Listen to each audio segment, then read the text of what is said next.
Hello, कैसे हो आप सब मेरे प्यारे अलू के दोस्तों। अलू आज फिर से आ गया है स्टोरी वर्ल्ड बाय नेहा में एक और नई कहानी के साथ। और आज की कहानी का नाम है अलू का रुमाल। है ना कितना इंटरेस्टिंग टॉपिक। तो ये कहानी भी बहुत ही इंटरेस्टिंग है। चलो शुरू करते हैं। मकड़ी ने अलू को जालीदार रुमाल बनाकर दिया। अलू जब दिन में सोता तो उसे अपनी आंख पर रख लेता। इसे धूप उसे परेशान नहीं करती थी। एक दिन तेज हवा चली। अलू की नींद गड़बड़ा गई। वो जैसे तैसे लेटा रहा, पैर पटकता रहा, उठा नहीं। जब लगा कि दिन ढल गया है, तब जाकर उसने आंखें खोली। पर ये क्या, आंख पर रुमाल नहीं, रुमाल गायब। अलू हड़बड़ाकर उठा, इधर उधर आंखें घुमाई, नजर दौड़ाई और फिर झट घबरा कर गिलहरी को आवाज दी। गिलहरी, मेरा रुमाल, मेरा रुमाल गिलहरी। गिलहरी दौड़ी दौड़ी आई। गिलहरी, मेरा रुमाल पता नहीं कहाँ चला गया है। और ऐसा कहकर अलू उदास हो वहीं धम से बैठ गया। यूं मत बैठो, अच्छी तरह देखो, गिलहरी ने कहा। पर हमारा अलू तो उदास ही बैठा रहा। वो इतना उदास हो गया था कि उदासी के मारे उठ ही नहीं पा रहा था। गिलहरी ने इधर उधर देखा, उसे रुमाल नहीं दिखाई दिया। फिर उसे ध्यान आया, ओह, दिन भर तेज हवा चली थी, कहीं रुमाल उड़ न गया हो। अलू परेशान होकर पेड़ की डालियों को ताकने लगा। कहीं उड़ता हुआ रुमाल वहीं अटक गया हो, कहीं उड़ते उड़ते वो गिलहरी के पास जा गिरा हो और गिलहरी ने तय करके उसके अपने पास संभाल कर रख लिया हो और अब याद ना आ रहा हो कि उसने ऐसा किया था। तब तो रुमाल अब मिल ही जाएगा, ऐसा अलू ने सोचा। उसने गिलहरी से पूछ लिया, तुमने कहीं देखा है या रखा है क्या? गिलहरी चिढ़ गई, बोली, मैं किसी की चीज को यूं हाथ नहीं लगाती। लगा लेती तो मेरा रुमाल मुझे मिल जाता ना, अलू बेचारा बोला।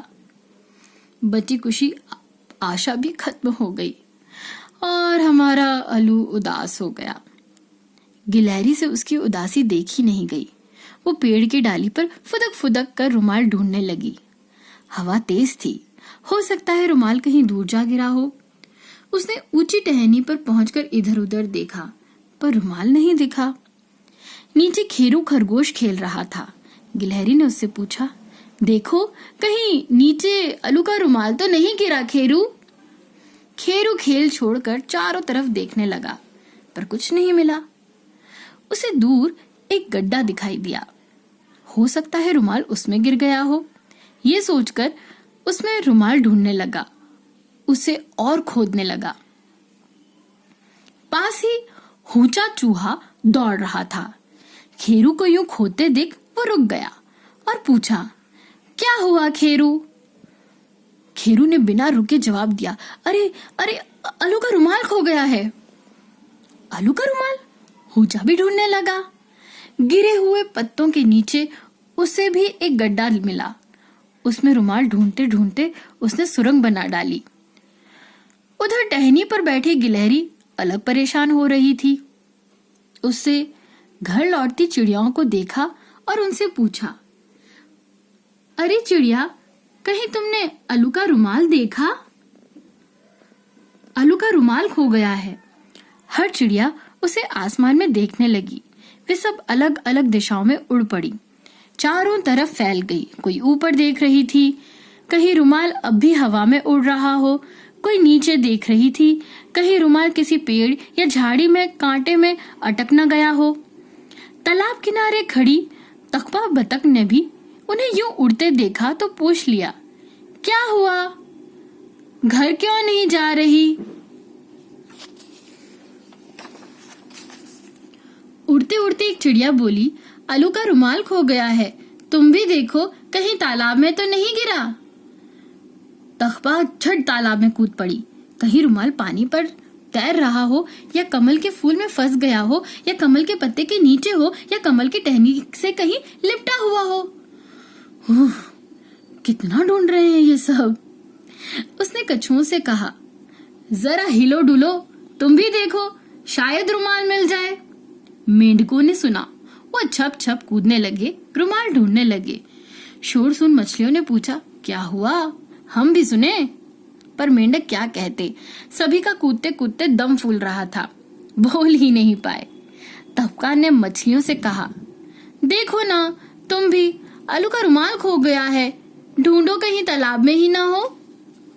मछलियों ने भी ढूंढना शुरू कर दिया। पानी के नीचे नीचे तालाब की रेत से वे पूछ रही थी, कहीं यहाँ तो नहीं गिरा आलू का रुमाल। गिलहरी ने हाथी को बताया, भलू को बताया। उन्होंने जंगल का चप्पा चप्पा छान मारा। हवा में चिड़िया, जल में मछलियां, गड्ढों में चूहे, खरगोश, सभी जी जान से लुटे थे, सभी तरफ आलू का रुमाल ढूंढ रहे थे। सुनते सुनाते मकड़ी तक भी खबर पहुंची। उसने तपाक से बोला, अरे क्यों इतना परेशान हो रहे हो सब, मुझसे कहते मैं एक और रुमाल बना देती। सब रुक गए, हैरान रह गए, ये किसी को सूझा ही नहीं था। किसी ने मकड़ी को यह बात इसलिए नहीं बताई थी कि कहीं वो बुरा न मान जाए, कहीं ऐसा न सोचे कि मेरा रुमाल खो दिया। पर मकड़ी ऐसी कहाँ, वो तो बहुत अच्छी थी। बोली, झटपट बना दूंगी मैं एक और, यही मेरा काम है, जाओ तुम सब घूमो फिरो, अपना काम करो। पर अगर अलू को अब भी वही रुमाल चाहिए था। गिलहरी गई अलू के पास। वह उसी तरह उसी जगह उदास बैठा था जैसा वह उसे छोड़कर गई थी, टस से मस नहीं हुआ था। गिलहरी बोली, मकड़ी बना देगी एक और रुमाल, अब जाओ उड़ो और हमें भी सोने दो। गिलहरी की बात सुनकर अलू सरका, थोड़ा सा उठा, पर उठा ही नहीं गया। उसके पैर सीधे ही नहीं हो रहे थे, ऐसा लग रहा था कि कहीं फंस गए हैं। उठा ही नहीं जा रहा था। गिलहरी, मेरे पाँव को कुछ हो गया है, देखो ना, अलू फंस गया है, अलू चिल्लाया। उसके साथ सब कुछ उल्टा पुल्टा हो रहा था। गिलहरी ने अलू के पाँव की तरफ देखा, पाँव पर कुछ पड़ा था, पाँव से लिपटा था, पाँव उसी में फंसे थे। गिलहरी की नजर वहां से हट ही नहीं पा रही थी। ये क्या है अलू? उसने धीरे से कहा, ये रुमाल सा है। अलू ने तब अपने पाँव की तरफ देखा, उसे विश्वास ही नहीं हुआ। पाँव रुमाल में फंसा हुआ था, उसी के रुमाल में, और उसे पता ही नहीं था। हवा से रुमाल उड़ा होगा और उसी के पाँव में अटक गया होगा। अब तक उसे पता ही नहीं चला। सब तरफ देखा, पाँव की तरफ देखा ही नहीं। पाँव पर खुद ही तो बैठा था ना, एकदम उदास सा बैठा था। अब क्या कहें, जिसे ढूंढा सब जगह, वो वही था उसी के पास, उसे ही नहीं पता। बैठे जो रहे, गिलहरी बड़बड़ाई, ढिंढोरा पीटते रहे, ढूंढो ढूंढो ढूंढो, सारा जग हिला दिया, खुद ही नहीं हिले, हिलते तो पहले ही नहीं मिल जाता। ये कहकर गिलहरी चली गई। अलू फिर सोच में पड़ गया, मकड़ी को कैसे बताए कि दूसरा न बनाए।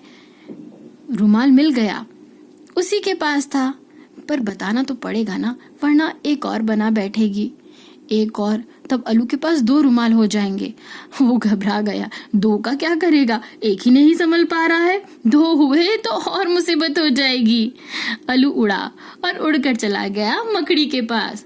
तो दोस्तों, जब हम अपनी चीजों को नहीं संभाल सकते तो ये बात पक्की है कि हमें उन्हें ज्यादा इकट्ठा भी नहीं करना चाहिए।